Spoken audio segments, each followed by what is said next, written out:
আসসালামু আলাইকুম ওয়া রাহমাতুল্লাহি ওয়া বারাকাতুহু। সম্মানিত নাযিরিন, আজ আপনাদেরকে বলবো যাদের বাচ্চারা প্রচুর দুষ্টামি করে এবং কোনোভাবেই বাচ্চার দুষ্টুমিকে আপনারা বন্ধ করতে পারেন না। কেন এগুলো তো আর ওষুধ দেওয়া সম্ভব না। বাচ্চার অতিরিক্ত দুষ্টামিকে আপনারা সমাধান করতে পারেন না, সম্ভব হয় না। আসলে বাচ্চা দুষ্টুমি করার অনেকগুলো কারণ আছে, অনেকগুলো বিষয় থেকে ইনশাআল্লাহ বাচ্চার দুষ্টুমি বিষয়গুলো হয়। অনেকের অভ্যাসগতভাবে হয়, আর অনেকে আবার জিন শয়তানগতভাবে হয়।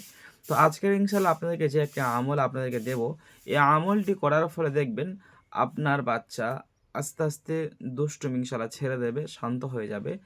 বাবা-মার কথা শুনবে ইনশাআল্লাহ। এর জন্য আপনাকে যেটা করতে হবে সেটা হচ্ছে আপনাকে কিছুটা একটু কষ্ট করতে হবে। সর্বপ্রথম যে সমস্ত মাতা-পিতারা বাচ্চা-কাচ্চাদের সময় দেন না, এটা ১ নম্বর কারণ, বাচ্চা দুষ্টুমি হওয়ার কারণ। ২য় নম্বর হচ্ছে বাচ্চাদের সামনে খারাপ আচরণ করা, খারাপ ব্যবহার করা এবং বাচ্চাদের সামনে অতিরিক্ত পরিমাণ মোবাইলগুলোকে ব্যবহার করা। এই বিভিন্ন সমস্যাগুলোকে নিয়ে বাচ্চাটা খারাপ হয়ে যায়। যাই হোক, কথা হচ্ছে যে এখন বাচ্চাকে আপনার মেজাজ ঠিক করার জন্য আপনার স্ক্রিনে দেখতে পাচ্ছেন একটি আ সূরা দেয়া আছে।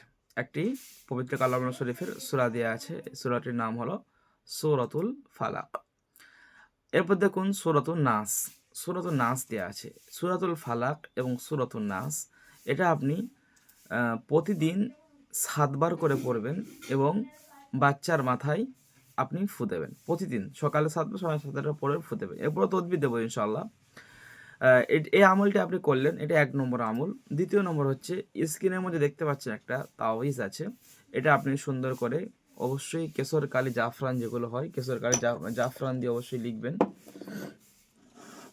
কেশর, কালি, জাফরান দিয়ে লেখার পরে আপনি আ কেশর, কালি, জাফরানটা দেখিয়ে দিচ্ছি আপনাদেরকে। এই যে আমাদের যে অরিজিনাল যে কেশর, কালি, জাফরান হয়, এই যে এরকম জাফরান দিয়ে আপনারা লিখবেন, যেটা অরিজিনাল এবং যেটা নাপাক কালি নয়, ভালো কালি। তো আপনারা লিখবেন, লিখে এটা মোট লিখবেন তাবিজ সংখ্যা ২১টা। ২১টা তাবিজ লিখবেন। প্রতিদিন একটা করে ভিজিয়ে দেবেন পানিতে, রাতে ভিজিয়ে দেবেন। সারাদিন ওই পানিটা ওই বাচ্চাদেরকে খাওয়াবেন। এভাবে ২১টা তাবিজ ২১ দিন ইনশাআল্লাহ খাওয়াবেন। আর এরপরে দেখুন স্ক্রিনে আরেকটা নকশা দেখতে পাচ্ছেন।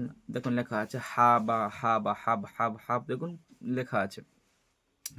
আপনি এই নকশাটা লিখবেন। এই নকশাটা লিখে যে মা হবে সে মায়ের বাম হাতে পড়বেন। নিচেই আপনি মোহাব্বতের জন্য নাম লিখবেন। প্রথমে আপনি আপনার নাম লিখবেন, আপনার মায়ের নাম লিখবেন। তারপর নিচে দেবেন আলা হব্বু। এরপরে তার নিচেই সন্তানের নাম দেবেন, সন্তানের বাবার নাম দেবেন। এভাবে আপনি আমলটা করবেন, ২১ দিন করেন। ইনশাআল্লাহ আপনার বাচ্চার দুষ্টুমি একেবারে ইনশাআল্লাহ বন্ধ হয়ে যাবে। আজকের ছোট্ট ভিডিও এই পর্যন্ত। যাতে ভালো লাগবে অবশ্যই আমাদের কমেন্টস করে এবং লাইক করে সাথে থাকবেন। চ্যানেলে নতুন হলে অবশ্যই সাবস্ক্রাইব করবেন নতুন আমল পাওয়ার জন্য ইনশাআল্লাহ। যারা আমার তদবির শিক্ষা কোর্সের বিষয় জানতে চান, আমরা যেভাবে শিখিয়ে থাকি মানুষদেরকে, মনে ছাত্র হন তৈরি করে আসছি আমরা দীর্ঘদিন। আপনারা চাইলে আমাদের কোর্সে ভর্তিও হতে পারেন। আজকের ভিডিও এই পর্যন্ত। আসসালামু আলাইকুম ওয়া রাহমাতুল্লাহি ওয়া বারাকাতুহু।